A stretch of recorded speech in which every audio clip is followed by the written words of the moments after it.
ఆంగ్ల నూతన సంవత్సరాన్ని పురస్కరించుకుని ప్రజాప్రతినిధులకు, అధికారులకు, స్థానిక ప్రజానికానికి కాకినాడ రూరల్ ఎమ్మెల్యే పంతం నానాజీ శుభాకాంక్షలు తెలిపారు. కూటమి నేతలు, అభిమానులు నానాజీ నివాసానికి చేరుకుని కేక్ కట్ చేసి ఆయన్ను గజమాలతో సత్కరించారు. CM Chandrababu, deputy CM Pawan Kalyan హయాంలో ఏపీలో అంతా మంచే జరగాలని నానాజీ ఆకాంక్షించారు. తాను కూడా సంక్షేమ పథకాలు, మౌలిక వసతులు అందించే దిశగా అడుగులు వేస్తానని ఆయన తెలిపారు. ఎమ్మెల్యే నానాజీ నివాసం నుంచి మరింత సమాచారం మా కాకినాడ ప్రతినిధి రాజేష్ అందిస్తారు. 2024 గుడ్ బై చెప్తూ 2025కి వెల్కమ్ చెప్తూ ఇక్కడున్న వారి స్థానిక నాయకులు అలాగే కూటమి నేతలందరూ కూడా ఇప్పటికే పంతం నానాజీ ఇంటికి చేరుకున్నారు. అయితే పంతం నానాజీకి ప్రస్తుతం పంతం నానాజీ ఇంటి దగ్గర మనం వారి అడిగి మరింత సమాచారం తీసుకుందాం. సార్, ఇప్పుడు కాకినాడ రూరల్ ఎమ్మెల్యేగా మీరు ఉన్నారు, మీకు అంతా వెల్కమ్ చెప్తున్నారు, ఎంత మీకు స్వాగతం పలుకుతున్నారు, ఇవంతా చూస్తే మీకు అనిపిస్తుంది? సార్, ఇది నిరంతర ప్రక్రియ.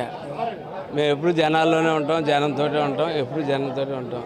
ఇవాళ ఏంటంటే కొత్తగా ఎమ్మెల్యే అయ్యాను, మరింత మంది జనం పెరిగి నన్ను ఆశీర్వదించడానికి వస్తూ ఉన్నారు కొత్త సంవత్సరం. దాంతోపాటు మా అందరి ఆశ, మా అందరి అభిలాష కూడా శిథిలం అయిపోయిన శాతరాత్రులు మిగిలిన రణరంగంలాగా తయారైపోయిన ఆంధ్రప్రదేశ్ని ఒక్క చంద్రబాబు నాయుడు గారు, పవన్ కళ్యాణ్ గారు కలిస్తేనే గాడిలో పెట్టగలరని చెప్పి ప్రజలు ఆశీర్వదించి ముందుకు పంపించారు. ఆ ఒక్క కార్యం మీద మేము ముందుకు వెళ్తూ ఉన్నాం.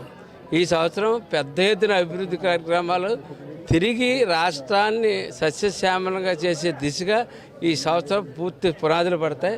వచ్చే సంవత్సరానికి కలకల్లాడుతా ఆంధ్రప్రదేశ్ మళ్ళీ తిరిగి పూర్వం ఏ వైభవంతో ఉందో, ఉమ్మడి ఆంధ్రప్రదేశ్లో ఉన్నప్పుడు అంత వైభవంగా ఉందో అంత వైభవంతో ఆంధ్రప్రదేశ్ని వీళ్ళిద్దరూ కూడా తీర్చిదిద్దబోతారు. చూస్తున్నాం ఇప్పుడు ప్రపంచవ్యాప్తంగా న్యూ ఇయర్ వేడుకలు జరుపుకుంటున్నారు. రాత్రి 12 గంటల నుంచి కూడా మొత్తం న్యూ ఇయర్ వేడుకలు ఎంతో ఘనంగా జరుపుకున్నారు, సంబరాలు చేసుకున్నారు. అయితే ఇప్పుడు చూస్తాం వేలాది మంది మిమ్మల్ని అభిమానంతో మీ దగ్గర తరలి వచ్చారు. అయితే 2025 ఎన్నికల సమయం అయ్యింది. అయితే 2025 సంవత్సరం వస్తుంది. ఈ సంవత్సరంలో ఖచ్చితంగా అందరికీ సంక్షేమ పథకాలు అందిస్తామని చెప్పి ఒక పక్క సీఎం, డిప్యూటీ సీఎం చెప్పడం జరిగింది. మీ ప్రజానికానికి కానీ మీ యొక్క అభిమానికి కానీ మీరు చెప్పే సూచన ఏంటి? సీఎం గారు, డిప్యూటీ సీఎం గారు ఇచ్చిన వాగ్దానాలు అమలు చేస్తూనే నేను లోకల్గా ఒక ఎజెండా అంటూ పెట్టుకుంటూ నేను ఎలక్షన్లో తిరగడం జరిగింది. అది పెద్ద గొప్ప ఎజెండా ఏం కాదు, కానీ ఈ రోజులో అది పెద్ద గొప్ప ఎజెండా అయిపోయింది. అది మౌలిక సదుపాయాలు, అది కనీసం పౌరుడు హక్కు లేకుండా పోయింది. మౌలిక సదుపాయాలు, రోడ్లు కానీ, డ్రైనేజ్ కానీ, మంచినీరు, అంటే నీరు కాదు మంచినీరు, తాగడానికి పనికొచ్చే మంచి నీరు కూడా ఇవ్వలేని దౌర్భాగ్య పరిస్థితిలో పాత ప్రభుత్వాలు పరిస్తే నేను నా ఎలక్షన్ ప్రామిస్లో మౌలిక సదుపాయాలు చేస్తానని చెప్పి ప్రామిస్ చేయడం జరిగింది.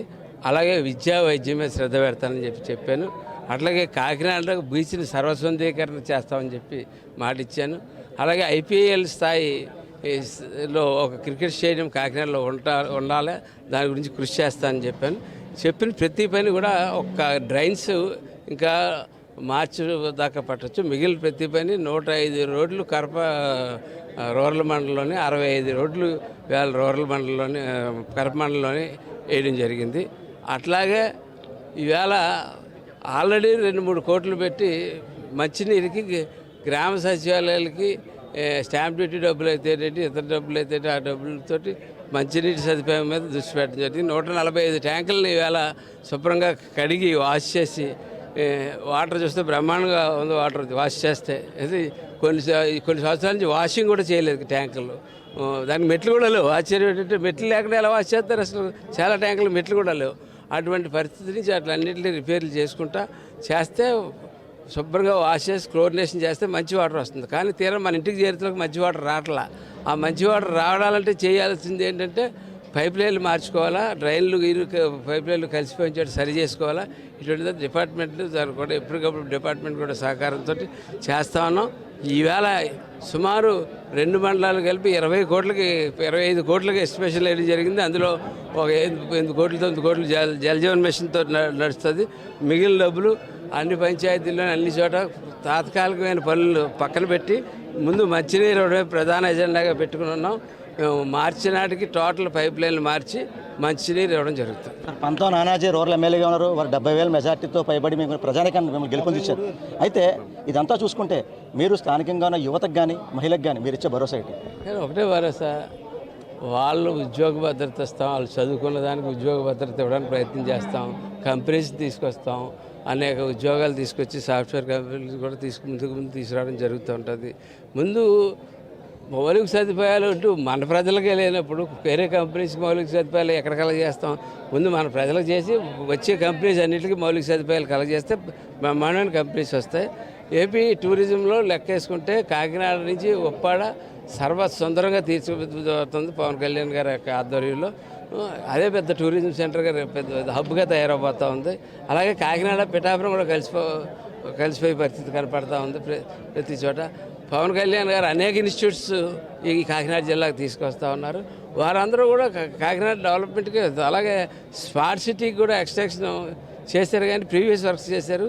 కొత్తగా స్మార్ట్ సిటీకి చేయమని చెప్పి ఒక రిక్వెస్ట్ అయితే మా ఇద్దరు ఎంపీలు కూడా అడగడం జరిగింది. సార్, జనసేన పార్టీ నుంచి సంబంధించి మీరు యువనాయకుడిగా కానీ లేకపోతే మీ తనయుడు కానీ అందరూ ఉన్నారు. అయితే ఇక్కడ స్థానికంగా జనసేన పార్టీ అంటే యువత ఆకర్షణలు అవుతారు. అయితే వారిగా అంటే ఇక్కడ మీకు రూరల్లో కానీ చాలా ఫ్యాక్టరీస్ ఉన్నాయి, యువతకి ఉద్యోగ అవకాశాలు కానీ లేకపోతే వారి మీరు ఏ రకంగా ఉండబోతున్నారు? అది మేము అనుకున్న స్థాయిలో నేను ఇప్పుడు ఈ 6 నెలల్లో ఇప్పించలేకపోయానేమో అని చెప్పి నేను కూడా అనుకుంటా ఉన్నాను. ఎందుకంటే ఫ్యాక్టరీస్ కూడా 50% వర్క్స్ 50% షట్ డౌన్ స్థితిలోకి వచ్చేస్తున్నాయి. వాళ్ళు ముందు మన ఫ్యాక్టరీలకు కూడా అందరికీ కూడా మనం చేయూతనిస్తే ఆ ఫ్యాక్టరీస్ ముందు వస్తే మన యువతను కూడా ప్రోత్సహించి అందులో ఉద్యోగాలు తీసుకోవాల్సి.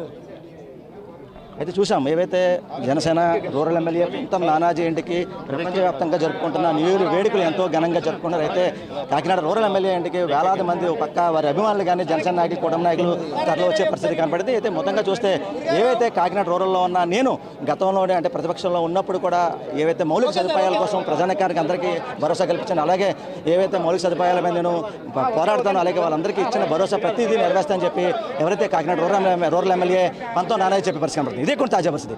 కెమెరా పర్సన్ సురేష్తో రాజేష్, ఐ న్యూస్, కాకినాడ జిల్లా, కాకినాడ రూరల్ నుంచి.